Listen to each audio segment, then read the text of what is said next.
আসসালামু আলাইকুম। কেমন আছেন সবাই? আশা করি ভালো আছেন। চলে আসলাম একটি নতুন রেসিপি নিয়ে। আপনারা দেখতেই পারছেন। এই রেসিপিটা কতটা লোভনীয়। আপনারা এই রেসিপিটা সকাল বিকালের রাস্তায় অথবা বাচ্চাদের টিফিনে তৈরি করতে পারেন। আর এই রেসিপিটা তৈরি করা খুব সহজ। হাতের কাছে খুব সামান্য উপকরণ দিয়ে এই রেসিপিটা আমি আপনাদের সহজভাবে তৈরি করে দেখিয়েছি।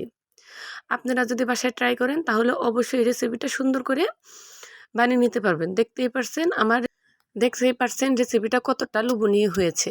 আপনারা যদি আমার চ্যানেলটিকে এখনও সাবস্ক্রাইব না করে থাকেন তাহলে এরকম সুস্বাদু এবং লোভনীয় রেসিপি পেতে অবশ্যই লাইক, কমেন্ট এবং সাবস্ক্রাইব করে আমার পাশে থাকবেন। তাহলে আসুন শুরু করা যাক। এর জন্য আমি একটি পাত্রে নিয়েছি এখানে 2 কাপের মতো ময়দা। আর এখন এই ময়দার মধ্যে আমি দিয়ে দিব তেল। এই তেলটা আমি ময়ানের জন্য ব্যবহার করেছি। এখন এখানে আমি দিয়ে দিব সামান্য পরিমাণ লবণ। এখন এই লবণ এবং এই তেলটা ময়দার মধ্যে ভালোভাবে মিশিয়ে নিয়েছি। এখন এখানে আমি দিয়ে দিব সামান্য পরিমাণ পানি। আমরা রেগুলার যেভাবে রুটি বা পরোটার জন্য ডো তৈরি করি, আমি সেইভাবে একটি ডো তৈরি করে নিব। তার থেকে ডোটা হালকা একটু শক্ত হলে বেশি ভালো হয়। এখানে আমি ডোটা তৈরি করে নিলাম। এর পর্যায়ে আমি এই ডোয়ের উপর হালকা করে একটু তেল দিয়ে দিব। দিয়ে এটি আমি রেস্টে রেখে দেব। এটা আমি 10 মিনিটের জন্য রেস্টে রেখে দেব। এরপর আমি একটি পাত্রে নিয়ে নিলাম কাঁচামরিচ কুচি এবং নিয়েছি এখানে আমি ছোটো সাইজের 3 থেকে 4টি আলু, আর নিয়েছি এখানে আমি হাফ কাপের মতো পেঁয়াজ। এখানে ঝালটা আপনারা কমিয়ে বাড়িয়ে নিতে পারেন। আর এখানে নিয়েছি আমি 2টো ডিম। এখন আমি চুলায় একটি প্যান বসিয়ে এই প্যানে দিয়ে দিব পরিমাণ মতো তেল। এই তেলটা গরম হয়ে আসলে এখানে আমি দিয়ে দিব সামান্য পরিমাণ আদা এবং রসুন কুচি। এখন এই আদা এবং রসুন কুচিটা আমি তেলের মধ্যে ভেজে লালচে করে নিব। দেখেন এখানে আমি রসুন এবং আদাটা লালচে করে নিয়েছি। এটা কিন্তু অতিরিক্ত ভাজা যাবে না। এই পর্যায়ে আমি এখানে দিয়ে দিব পেঁয়াজ কুচি আর দিয়ে দিব কাঁচামরিচ। এখন আমি এই পেঁয়াজ এবং কাঁচামরিচটা তেলের মধ্যে আমি 2 মিনিটের মতো ভেজে নরম করে নিব। তারপর এখানে দিয়ে দেব আগের থেকে ভেঙে রাখা 2টা ডিম। এই ডিমটা আমি কয়েক সেকেন্ডের জন্য রেখে দিব। তারপর এখানে দিয়ে দিব আমি পরিমাণ মতো লবণ। আমি এই ডিমটা কয়েক সেকেন্ড নাড়াচাড়া করব না, এইভাবেই রেখে দেব। তারপরে যখন দেখবেন যে ডিমের উপরটা এরকম সাদা হয়ে এসেছে, তখন এটা নেড়ে চেড়ে মিক্সড করে নেবেন। এটা ভাজা কাটা দিয়ে ভালোভাবে এই দলাগুলো কিন্তু ভেঙে ঝুরঝুরে করে নিতে হবে।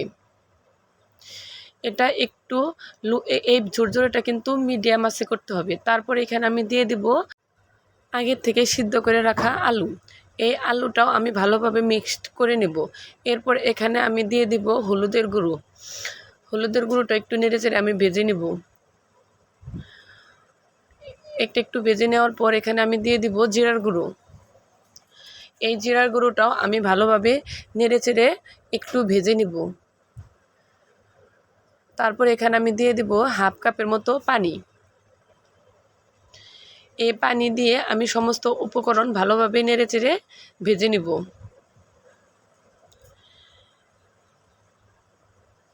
এটা আমি 2 থেকে 3 মিনিটের মতো ভেজে নিলাম।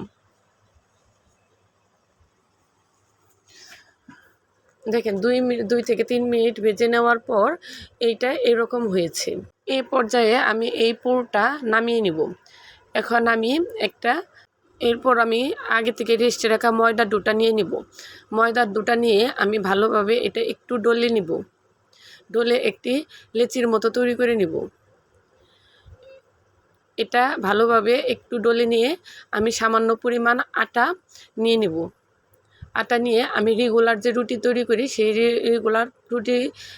রেগুলার থেকে একটি পাতলা রুটি তৈরি করে নিব। এটা আমরা যে রেগুলার রুটি বানাই তার থেকেও কিন্তু পাতলা হয়েছে। এইভাবে রুটিটা তৈরি করে নেওয়ার পর এখানে আমি দিয়ে দিব পুর। এই আলুর পুরটা আমি রুটিটার মাঝখানে দিয়ে দিব। তারপরে দেখেন এইখানে আমি যেভাবে কুচি করি সেই রকমভাবে এই রুটিটার মধ্যে কুচি করে মুখটাকে চাপিয়ে নেব। এই জিনিসটা আপনারা একটু ভালোভাবে খেয়াল করেন। এটা কিন্তু 2 হাত দিয়ে ধরে ধরে ঘুরিয়ে ঘুরিয়ে কুচিটা করে নিতে হবে। এইভাবে আমি কুচি করে এই রুটির মুখটা চাপিয়ে নিয়ে আসবো। এটা একটু সতর্কতার সাথে সাবধানে খেয়াল করলে আপনারা বুঝতে পারবেন। এই কুচিটা করে নেওয়ার পর আমি এটা হাত দিয়ে একটু চেপে ঘুরিয়ে নেব। এটা ঘুরিয়ে ঘুরিয়ে উপরের যে বাড়তি অংশটুকু আমি কেটে নেব। এই অংশটা যদি আমি রেখে দেই তাহলে কিন্তু এটা ভাজার পরে উপরে একটি দলা পেকে থাকবে। এটা দেখতেও ভালো লাগবে না, খেতেও ভালো লাগবে না। এরপর আমি এটা 2 সাইডে হালকা করে চেপে দেব। এটা কিন্তু বেশি চাপ দেওয়া যাবে না। এই পর্যায়ে আমি আরেকটা রুটি বানিয়ে নিলাম। তারপর এখানে আমি আবারও দিয়ে দিব সেই আলু এবং ডিমের পুর। এই আলু এবং ডিমের পুরটা দিয়ে আমি আবারও এই কুচি করে নিব। এটা কিন্তু আপনারা একটু খেয়াল করলেই পারবেন। প্রথম করতে হয়তো বা একটু সমস্যা হবে, তারপরও আপনারা একটু চেষ্টা করে দেখবেন। এরকম করে নেওয়ার পর আমি আবারও এটি মুচড়িয়ে একটু দলা পাকিয়ে নিব এবং উপরের অংশটুকু আমি কেটে নিব। কারণ এই অংশটুকু কিন্তু থাকলে পরবর্তীতে এটা দেখতে এবং খেতে ভালো লাগবে না, ভাজার পরে একটু দলা হয়ে আসবে। এটা আমি এই যে হাত দিয়ে একটু চেপে চেপে একটা শেপে নিয়ে আসব। এটা কিন্তু জোরে চাপ দেওয়া যাবে না, হালকাভাবে একটু চাপ দিয়ে নিতে হবে। এটা এইভাবে হালকা করে চেপে চেপে চেপে নেওয়ার পর এখন আমি এটা একটি পাত্রে রেখে দেব। দেখেন এখানে আমি এইভাবে আমার যতটুকু যে কয়টা করা প্রয়োজন আমি সবগুলো করে নিয়েছি। এখন আমি চুলায় একটি প্যান বসিয়ে এখানে দিয়ে দিব পরিমাণ মতো তেল। এই তেলটা আমি কিছুক্ষণ গরম করে নিব। এটা হালকা গরম হয়ে আসলে এখানে আমি দিয়ে দিব আগে থেকে বানিয়ে রাখা ডিম এবং আলুর পুরি। এখানে আমি একসাথে কয়েকটি পুরি দিয়ে দিলাম। এটা কিন্তু অবশ্যই লো আছে বাজতে হবে, কারণ এটা যদি হাই হিটে বাজেন তাহলে দেখা যাবে যে উপরের অংশ হয়ে যাবে, ভিতরের দিকে কাঁচা থেকে যাবে। এর জন্য এটা আমি মিডিয়ামের থেকে লো আছে ভেজে নিব। এটা কিন্তু ভালোভাবে উল্টিয়ে পাল্টিয়ে অনবরত ভেজে নিতে হবে। দেখেন এইভাবে আমি উল্টিয়ে পাল্টিয়ে ভেজে নিব। এখন আমি এক পিঠ ভেজে উল্টিয়ে নিলাম। এটা আমি কয়েকবার এরকমভাবে উল্টিয়ে পাল্টিয়ে ভেজে নিব। এটা কিন্তু অবশ্যই লো আছে আপনারা ভেজে নেবেন।